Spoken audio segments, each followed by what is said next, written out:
የልጅነት ፍቅራችሁ በአንድ በኩል፣ በሌላ በኩል ደግሞ በዚህ ሁሉ ከባድ ጊዜ ከጎናችሁ ያልተለየ ሰው። የዛሬዋ ጀግናችንም በዚህ ምርጫ መሃል ላይ ነች። እናንተ በሷ ቦታ ብትሆኑ ማንን ትመርጡ ነበር? ሀሳባችሁን በኮሜንት ላይ አሳውቁኝ። ታሪካችን የሚጀምረው በአባቷ የቀብር ስነ ስርዓት ላይ በሀዘን ተውጣ በምትገኘው ሚን በተባለች ማየት የተሳናት ወጣት ነው። ቆይ ግን ከዛ በፊት አሁን ላይ 200 ሰብስክራይበር አለን። እቅዳችን በዚህ 90 ቀን ውስጥ 100,000 ሰብስክራይበር ለመግባት ነው። አንችልም? እንችላለን። ሰብስክራይብ አድርጉ። የአባቷ ሞት የቤተሰቡን በቢሊዮን የሚቆጠር ሀብት ብቸኛ ወራሽ ቢያደርጋትም እሷ ግን በብድርና በዝምታ በታጠረችው ዓለሟ ውስጥ ሆና ምንም አይነት ስሜት ሳታሳይ የመኖር ፍላጎቷን ሙሉ በሙሉ ያጣች ትመስላለች። ከትዕይንቱ በተቃራኒ ከእስር ቤት አዲስ የተፈታውና ህይወትን በሙሉ ፍጥነት የሚጋልባትን ጁሊያንን እናያለን።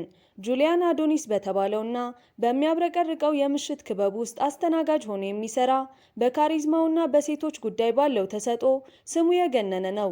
ከእስር ሲፈታ ሊቀበለው ከመጣው ታማኝ ባልደረባው ቴሆ ጋር ሲገናኝ ጁሊያን አይኖቹ የሚፈልጉት ከምንም በላይ አስፈላጊ የሆነውን ጓደኛውን ጂንን ነው። ነገር ግን በሚያሳዝን ሁኔታ ቴሆ ይዞለት የመጣው የጂንን አመድ ብቻ በመሆኑ የጁሊያን የተስፋ ብርሃን በቅጽበት ወደ ጥልቅ ሐዘን ይለወጣል። ከዚህ አጭር የሐዘን ጊዜ በኋላ በቀጥታ ወደ አዶኒስ ሲያቀኑ ጁሊያን ልክ ከጦርነት እንደተመለሰ ንጉሥ ደማቅ አቀባበል ይደረግለታል። እሱ በእርግጥም የክለቡ ቁጥር 1 አስተናጋጅ በመሆኑ የእሱ አለመኖር ደንበኞችን ለረጅም ጊዜ እንዲጨነቁ አድርጓል። ከደማቁ አቀባበል በኋላ በልበ ሙሉነት ወደ አለቃው ቢሮ በማምራት ገንዘብ ሲጠይቀው፣ አለቃው ግን ገንዘብ ከመስጠት ይልቅ በቁጣ ይገስጸዋል። ምክንያቱም አለቃው ጁሊያን ሀብታም ደንበኞችን አታሎ ገንዘባቸውን ከወሰደ በኋላ ክለቡን ጥሎ ለመሄድ እንዳሰበ የሚገልጹ ወሬዎችን ከመስማቱም በላይ ጁሊያን እስር ቤት ሆኖ ሳለ ውጭ ሀገር እንደሆነ ሲዋሸው እንደነበር ደርሶበታል። በዚህም ምክንያት ጁሊያን ባዶ እጁ ከክለቡ እንዲወጣ ሲገደድ፣ ታማኙ ቴሆ አሁንም ከጎኑ አይለይም። በመንገድ ላይ በሀሳብ ተውጠው እየነዱ ሳለ ከተቃራኒ አቅጣጫ በፍጥነት የመጣ አንድ የጭነት መኪና ሊገጫቸው ምንም አይቀረውም። በሁኔታው በቁጣ ገንፍሎ ከመኪናው የወጣው ቴሆም የጭነት መኪናውን ሹፌር እንዲወርድ በንዴት ሲያዘው፣ ሹፌሩም ትዕዛዙን አክብሮ በቀስታ ከወረደ በኋላ እንደምንም ነገር ወደ ቴሆ መኪና የሹፌር መቀመጫ በመግባት ጁሊያንን በትኩረት ያፈጥበታል። ጁሊያንም ይህንን ሰው በሚገባ ስለሚያውቀው ደንግጦ ይቀራል። እሱም ለረጅም ጊዜ ሲሸሸው የኖረው ዕዳ አስከፋይ ዋንግ ነው። ዋንግም ምንም ጊዜ ሲያጠፋ ጁሊያንን በአንድ ወር ጊዜ ውስጥ መክፈል ያለበትን የ2.87 ሚሊዮን ዶላር ዕዳ በቀዝቃዛ ድምፅ ከነገረው በኋላ በጊዜ ገደቡ መክፈል ካልቻለ የሚጠብቀው ሞት መሆኑን ያስጠነቅቀዋል። በቃ ቻው ነው፣ ድርድር ምናምን የሚባል ነገር የለም። ጁሊያን ይህንን ሲሰማ ከመደንገጥ አልፎ ለመደራደር ቢሞክርም ዋንግ ግን ምንም አይነት ርኅራኄ ሳያሳይ ዕዳውን መክፈል እንዳለበት ብቻ በጽኑ አቋም ይነግረዋል። ጁሊያን በተወሳሰበ የችግር ማዕበል ውስጥ ሆኖ መውጫ ሲያፈላልግ በድንገት በእጁ የያዘው የጂን ስልክ በኃይል ይጮኻል። ይህ ጥሪ ከተራ የስልክ ልውውጥ ባለፈ የችግሩን አቅጣጫ ሙሉ ለሙሉ የሚቀይር የዕጣ ፈንታ በር ሆኖ ይገለጥለታል። በስልኩ መስመር ላይ ያለው የጂን አባት ጠበቃ ሲሆን ስለ ውርስ ጉዳይ ለመነጋገር መደወሉን ሲገልጽለት የጁሊያን አእምሮ በአዲስ ስስት ተነሳስቶ ስለ ጂን ቤተሰብ ዝርዝር መረጃዎችን ለማግኘት በስልኩ ውስጥ በጥልቀት መመርመር ይጀምራል። ከፍለጋው በኋላም የጂን ወላጆች መሞታቸውን፣ ቤተሰቡ ከፍተኛ ሀብት እንዳለውና በአሁኑ ሰዓት በሕይወት ያለችው ብቸኛ ዘመድ ታናሽ እህቱ መሆኗን ያረጋግጣል። ይህን መረጃ ሲሰማ ጓደኛው ቴሆ በቀላል አስተሳሰብ ተነሳስቶ ጁሊያን የጂንን አመድ ለቤተሰቡ እንዲመልስና በምላሹም ከሀብታሞቹ ቤተሰቦች የተወሰነ የሽልማት ገንዘብ እንዲቀበል ይመክረዋል። ጁሊያን የቴሆን ምክር በዝምታ ቢያዳምጥም በአእምሮ ውስጥ ግን ከዚህ እጅግ የላቀና አደገኛ የሆነ ትልቅ እቅድ ይቀረጻል። እሱ የሚፈልገው የሽልማት ገንዘብ ሳይሆን መላውን የቤተሰቡ ውርስ ነው። ይህንን ታላቅ ምኞቱን እውን ለማድረግም እያንዳንዱን የቤተሰብ አባል ባህሪ፣ ድምፅና ግንኙነት ለማጥናት የጂንን የቤተሰብ ቪዲዮዎች አንድ በአንድ በትኩረት መመልከት ይጀምራል። በማግስቱ ጁሊያን እቅዱን ወደ ተግባር ለመቀየር ከረዳቱ ቴሆ ጋር በመሆን ወደ ጂን መኖሪያ ቤት ያመራል። እሱ እንደ ጂን፣ ቴሆ ደግሞ እንደ ረዳቱ ሆነው ወደ ግዙፉ ግቢ ሲገቡ በሩ ሲከፈት ግን ከሚጠብቁት ውጪ የጂን ቤተሰብ የውስጥ ታማኝ ሰዎች የሆኑ 3 ቁልፍ ሰዎች ይቀበሏቸዋል። እነሱም የቤቱ ታማኝ ሰራተኛ ወይዘሮ ሊ፣ የቤተሰቡን ኩባንያ በኃላፊነት የሚያስተዳድሩት አቶ ኦና ጠበቃው ዮንግ ናቸው። ከዚያም ጠበቃው ዮንግ ጁሊያን በእርግጥም ጂን መሆኑን ለማረጋገጥ በተንኮል የተሞሉ ጥያቄዎችን ማንኳለል ይጀምራል። ነገር ግን ጁሊያን እንደ ሴሰኛና አጭበርባሪነት ባካበተው የትወና ልምድ ተጠቅሞ ሶስቱንም በቀላሉ ያታልላቸዋል። ልክ ሁሉም ነገር በቁጥጥሩ ስር የዋለ በሚመስልበት ቅጽበት ሚን በድንገት ትገለጣለች። በወላጆቻቸው ፍቺ ምክንያት ለረጅም ጊዜ ተለያይተው ስለኖሩ ጂንን በአካል የማታውቀው ታናሽ እህቱ መሆኗ ለታማኞቹ ጭምር ግልጽ ይሆናል። ቪዲዮውን እዚህ ድረስ ከተመለከታችሁ ተመችቷችኋል ማለት ነው። ቪዲዮውን ላይክ ቻናሉን ደግሞ ሳብስክራይብ ማድረግ አይረሳ እንላለን። ወደ ታሪካችን። በወላጆቻቸው ፍቺ ምክንያት ለረጅም ጊዜ ተለያይተው ስለኖሩ ጂንን በአካል የማታውቀው ታናሽ እህቱ መሆኗ ለታማኞቹም ጭምር ግልጽ ይሆናል። ነገር ግን ከሶስቱ ሰዎች በተቃራኒ ሚን በውሸተኛው ወንድሟ ትወና በቀላሉ የምትታለል አይነት ሴት አይደለችም። እንዲያውም ጁሊያንን ለማባረር ቅንጣት ሳታመነታ በያዘችው ዱላ ፊቱን ስትመታው ቴሆ በሁኔታው ከመደንገጡ የተነሳ ሳቁን ለመቆጣጠር ከፍተኛ ትግል ያደርጋል። የሚን ግልጽ ጥላቻና እምቢተኝነት ግን ጁሊያንን በቀላሉ ተስፋ ያስቆርጠውም። በተለይም ሶስቱ ታማኝ ሰዎች በእርሱ ማመናቸውን ሲቀጥሉ ሚን እሱን ከቤት የማስወጣት ስልጣን ታጣለች። እና ነገሩ ባጭሩ ጁሊያን ከማታምነው እህቱ ጋር በአንድ ጣሪያ ስር መኖር ይጀምራል። ከዚህ በኋላ ጁሊያን ቀዝቃዛና ሕፃን መሰል ባህሪዋን ለመለወጥ የሚደረገውን ረጅም ትግል ይጀምራል። የመጀመሪያው እርምጃውም ሚን ምግቧን እንድጨርስ መንገር ይሆናል። በእኛ ሀገር እንጀራ አታከብርም እንዴ እንደሚባለው ማለት ነው። ነገር ግን እንደሚጠበቀው እሷ ይህንን ያልተጠየቀችበትን ምክሩን በንቀትና በጥላቻ በተሞላ እይታ ትቀበለዋለች። አንድ ቀን ጁሊያን የአንደኛ ደረጃ ተማሪዎችን ግቢ ውስጥ እንዲጫወቱ በመጋበዙ የሰዎች ብዛት የሚፈጥርባትን ከባድ ጭንቀት መቋቋም የማትችለው ሚን ልጆቹን ከቤት የሚያስወጣበትን መንገድ ታሰላስላለች። ጁሊያን ግን በሐሳቧ ደስተኛ ስላልሆነ በምላሹ ከቤት መውጣት ያለባት እሷ ራሷ እንደሆነች በቀዝቃዛ ቃና ይነግራታል። የሰዎች መኖርን መጥላቷ ብቻ ቤቷ ውስጥ ራሷን እንድትቆልፍ ምክንያት ሊሆናት እንደማይገባም ያክላል።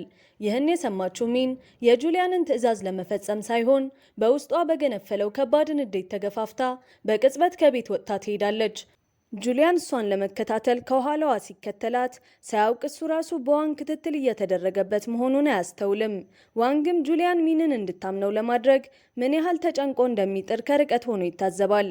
ጁሊያን በቃላት ሊያሳምናት ቢሞክርም ወንድሟ ይህን ሁሉ ጊዜ ብቻዋን ጥሏት እንደሄደና በሚያስፈልጋት ወሳኝ ቅጽበት ሁሉ ከጎኗ ሆኖ እንደሚያውቅ በምሬት ከነገረችው በኋላ ምንም ምላሽ ሳትጠብቅ በቁጣ ጥላው ትሄዳለች። የጁሊያን ጊዜ እያለቀበት ስለሆነ ሚንን እንዲሁ እንድትሄድ መተው እንደማይችል ይገነዘባል። በመሆኑም እሷን ለማሳመን የባቡር ሀዲዱን ተከትሎ ይሄዳል። ከጥቂት ደቂቃዎች በኋላ እየቀረበ ያለ የባቡር ድምፅ ሲሰማ በድንገት አንድ ጨለማ ሀሳብ አእምሮውን ይወረዋል። እሷን በባቡሩ እንድትገጭ በመተው ከሞተች የጂን ቤተሰብ ውርስ በሙሉ ብቻውን እንደሚወርስ ያስባል። ሰውየው እኮ ሰይጣን ነው። ባልተጠበቀ ሁኔታ ግን ባቡሩ እየቀረበ ሲመጣ ሚን በለቅሶ እንድትሞት እንዲተዋት ብትለምነውም ጁሊያን ለጥያቄዋ ምላሽ የሚሰጠው ባቡሩ ሊመታት ጥቂት ቅጽበታት ሲቀሩት ከሀዲዱ ላይ በኃይል በመጎተት ነው። በዚያኑ ቀን ምሽት ጁሊያን እርዳታ ለመጠየቅ ወደ ቴሆ ከደወለ በኋላ በማግስቱ ቴሆ ያለምንም ችግር ጁሊያን ያዘዘውን ነገር ይዞለት ይመጣል። ይኸውም ጁሊያን ለሚን በስጦታነት ሊሰጣት ያቀደው ዱላና የመርዝ እንክብሎች ናቸው። እንዴ ዱላና መርዝ? ይሄ ምን አይነት ስጦታ ነው? እረ ጎበዝ! ከዛም ጁሊያን ሚንን ይዟት ወደ ምሽት ገበያ ከወጣ በኋላ መሞትን ስለምትፈልግ እሱም የምትፈልገውን እንድታገኝ ሊረዳት እንደሚችል በመግለጽ የመርዝ እንክብሎቹን በስጦታ እንደሚሰጣት ምንም እንዳልሆነ አድርጎ ይነግራታል።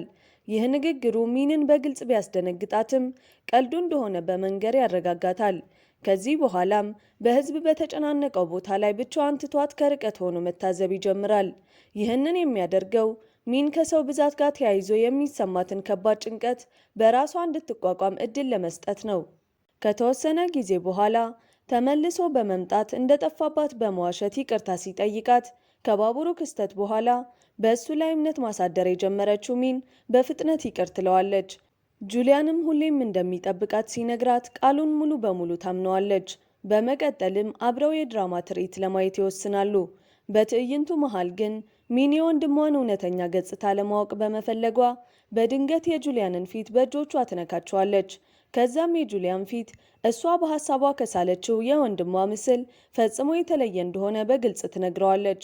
ከምሽቱ ገበያ ከተመለሱ በኋላ የሚን ድንገተኛ ህመም መላውን ቤት ሲያናውጠው ወይዘሮ ሊ ወዲያውኑ የሚን እጮኛ የሆነውን አቶ ኦን ወደ ሆስፒታል እንዲወስዳት ትጠይቀዋለች። ጁሊያን ግን ይህንን ሐሳብ አጥብቆ በመቃወም አቶ ኦን ማወክ እንደማይፈልግ ከገለጸ በኋላ እሱ ራሱ ወደ ሆስፒታል ሊወስዳት እንደሚገባ አበክሮ ሲናገር በሁኔታው የተፈጠረው ውጥረት በሁሉም ሰው ፊት ላይ በግልጽ ይታያል። በማግስቱ ሚንን ለሕክምና ይዟት በሄደበት ወቅት ጁሊያን ከቤተሰቡ ሐኪም ጋር ይገናኛል። ይህ ሐኪም ጂንን ከልጅነቱ ጀምሮ የሚያውቀው መሆኑን ሲረዳም ውሸቱ ሊጋለጥበት እንደሚችል በማሰብ ከባድ ድንጋጤ ውስጥ ይገባል። እንግዲህ አስቡት፣ እዚህ ጋ ነው ልቡ ድው ድው ማለት የጀመረው። ነገር ግን በድጋሚ የተካነበት የትወና ችሎታው ይህንን አደገኛ ቅጽበት በብልሃት እንዲያልፍና ማንነቱ ሳይጋለጥ እንዲቀር ይረዳዋል። ሚን ምርመራዋን እስክጨርስ በሚጠብቅበት ወቅት ከጓደኞቹ ከቲሆና ከዋንግ ጋር ሲገናኝ ወይዘሮ ሊ ከርቀት በጆሮ ጠቢ እየሰማቻቸው መሆኑን ፈጽሞ ሳያስተውሉ ስለ እቅዳቸው ሂደት በስፋት ይወያያሉ። ይህ ክስተትም በወይዘሮ ሊ ልብ ውስጥ የመጀመሪያውን የጥርጣሬ ዘር ይዘራል። በእርግጥም እሱ ጂን ላይሆን ይችላል የሚል ጥርጣሬ ውስጧን ይበላው ይጀምራል። ከዚያም ሚን በወይዘሮ ሊ ታጅባ የሰርግ ልብስና የጌጣጌጥ ቀለበት ከመረጠች በኋላ ወይዘሮ ሊ ወደ ቤቷ ስትመለስ በሆስፒታል የሰማችውን ነገር ወዲያውኑ ለዮንግና ለአቶ ኦ ትነግራቸዋለች። የጁሊያንን እውነተኛ ማንነት ለማረጋገጥም ብቸኛው መንገድ የዲኤንኤ ምርመራ ማድረግ እንደሆነ ሐሳብ ታቀርባለች። በነጋታው ግን ወይዘሮ ሊ ምንም ነገር ሳታውቅ ጁሊያን ከሰዎች ጋር መግባባትን እንድትለማመድ ሚንን ይዟት ወደ ከተማ ሲወጣ ጥረታቸውን በፍጥነት ፍሬ ያፈራል። የሚን ድፍረት በጉልህ እያደገ መጥቶ እንዲያውም አንድ የማታውቀውን ሰው መንገድ እንዲመራት በድፍረት እስከ መጠየቅ ትደርሳለች። ከዚያም ሚን ትናንት ወደ ሄደችበት የጌጣጌጥ መሸጫ ሱቅ ታመራለች። በሱቁ ውስጥ ቀለበት እየመረጠች ሳለ የሱቁ ሰራተኛ ለወንድ ጓደኛዋ ልትገዛው እንደሆነ ሲጠይቃት ሚን ግን ነገ ልደቱ ለሆነው ወንድሟ ስጦታ ልትሰጠው እንደምትፈልግ ትናገራለች። ይህንን የሰማው ጁሊያን ግን ቃላቶቹ እንደ መብረቅ ስለሚመቱት በቦታው ደርቆ ቀረ።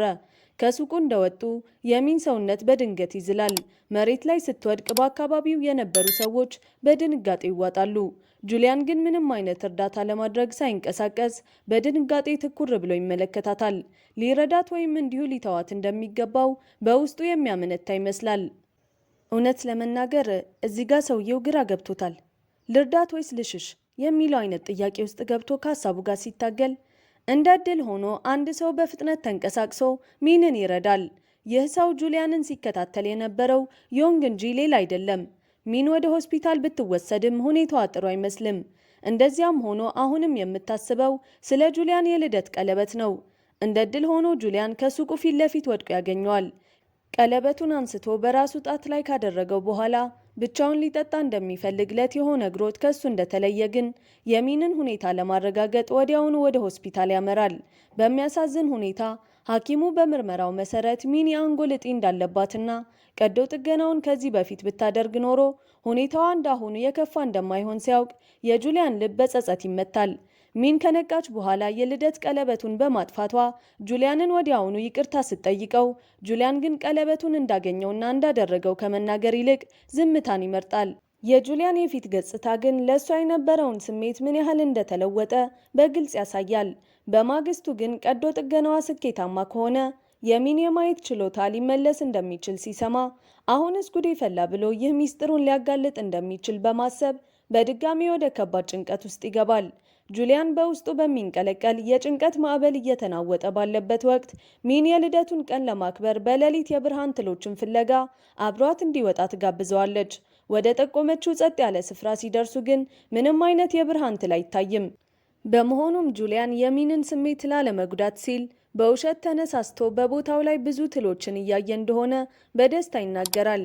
ሚን ግን የብርሃን ትሎች የሚታዩት ከልደቱ ቀን ከጥቂት ወራት በኋላ መሆኑን ስለምታውቅ እየዋሸ መሆኑን በቀላሉ ተረድታ በረጋ ድምፅ ይህንኑ ስትነግረው ጁሊያን በሀፍረት ተውጦ ዳግመኛ እንደማይዋሻት ቃል ይገባላታል።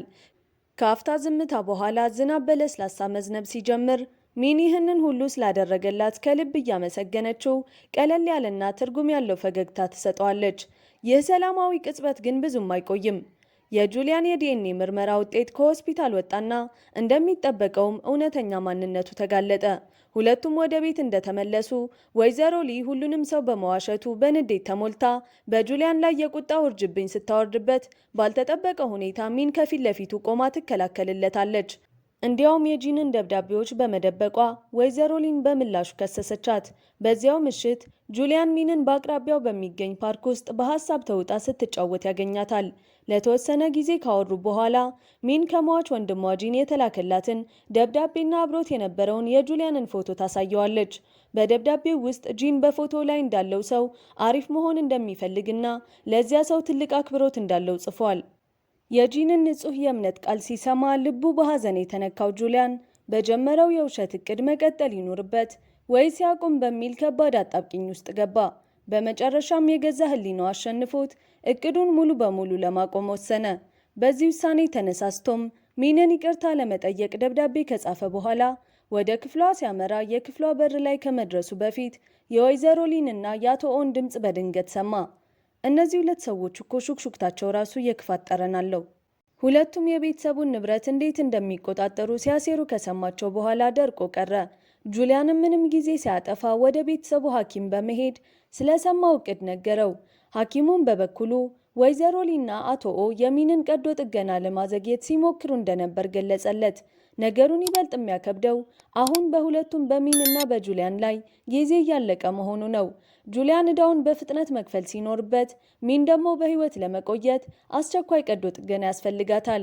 ይህ በእንዲህ እንዳለ ሚን ስለምንም ነገር ሳታውቅ ለጁሊያን ሳትነግረው በድብቅ ወደ አዶኒስ ክለብ ስትደርስ እንደ ዕድል ሆኖ ቴዎዛው ስላያት በፍጥነት ለጁሊያን ደወለለት። ሚን አዶኒስን በምትፈልግበት ወቅት ከሁለት ወሮበሎች ጋር ተገናኝታ ወደ እሱ እንዲወስዷት ስትጠይቃቸው እነሱ ግን የዋህነቷን እንደ መልካም አጋጣሚ ተጠቅመው ሰው ወደማይበዛበት መንገድ ይዘዋት ሄዱ። ወሮበሎቹ በሚን ላይ መጥፎ ነገር ለመፈጸም ከመዘጋጀታቸው በፊት ግን ጁሊያን በሰዓቱ ደርሶ ምንም አይነት እንዴት ናችሁ ሳይል ሁለቱንም ከደበደባቸው በኋላ በድንጋጤ ተውጣ የምትመለከተውን ሚንን ይዟት ወጣ። ወደ ቤት ሲመለሱ መንገዱን በሙሉ በከባድ ዝምታ ቢያቀኑም ሚን በድንገት ዝምታውን ሰብራ በፍቅር ስለወደቀችበት ጁሊያን ወንድሟ ባይሆን እንደምትመኝ በለሆሳስ ነገረችው። በዚህ ያልተጠበቀ የእምነት ቃል ምን ማለት እንዳለበት ግራ የገባው ጁሊያን በድንጋጤ ልቡ እየመታ በዝምታ እሷን መመልከት ብቻ መረጠ። ቤቱ ደጃፍ ላይ ሲደርሱ ጁሊያን ሚንን መኪና ውስጥ እንድትጠብቀው ከነገራት በኋላ ብቻውን ወደ ቤቱ ገብቶ ወይዘሮ ሊንና አቶ ኦን ተጋፈጣቸው።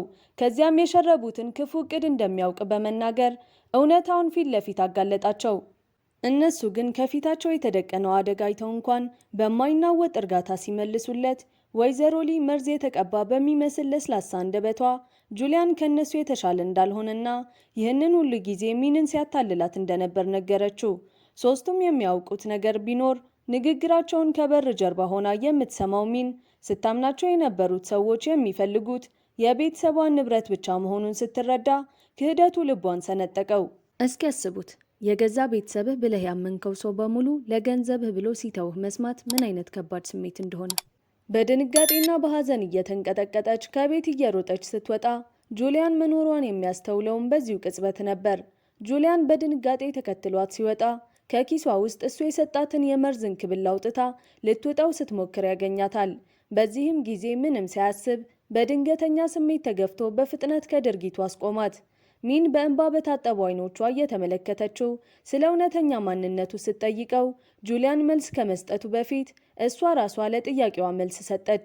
እሱ ጂንን መስሎ እንደሚተውን አስቀድማ ታውቅ እንደነበር ስትገልጽለት ፊቱ ላይ ከባድ የድንጋጤ ስሜት ተነበበ። ታውቅ ነበር? እውነትም ሴት ነች። እሱ ማን መሆኑ ምንም ለውጥ እንደማያመጣና እንደሚጠብቃት ሊያሳምናት እየሞከረ ታማኝነቱን ለማረጋገጥ የመርዙን እንክብል ከእጇ ተቀብሎ በገዛ እጁ አጠው። በማግስቱ ጠዋት የምግብ ክፍሉ በከበደ ሀፍረት ስሜትና በጸጥታ ተሞልቷል። ሚን ምግብ አዘጋጅታ ሁሉንም ለቁርስ አንድ ላይ ትሰበስባቸዋለች። ከዚያም ጠበቃውን ጠርታ የፍርዷ ማሳያ የሆኑ ፖስታዎችን ለወይዘሮ ሊ፣ ለአቶ ኦና ለጁሊያን እንዲያድል ትጠይቀዋለች። ፖስታዎቹ ምስጋና እንዲያዙ ብትነግራቸውም እንደውም ትወናቸው እንዳበቃና ከፊቷ መተወናቸውን እንዲያቆሙ በማሳሰብ ከቤቷ እስከሚወጡ ድረስ የሚፈልጉትን ሁሉ እንደምትሰጣቸው ቃል ገባችላቸው። በእነዚህ ደቂቃዎች ውስጥ በወይዘሮ ሊና በአቶ ኦ ላይ የቁጣ እሳቷን ስታንጸባርቅ፣ በጁሊያን ላይ ግን አንድም የክስ ቃል አላወጣችም።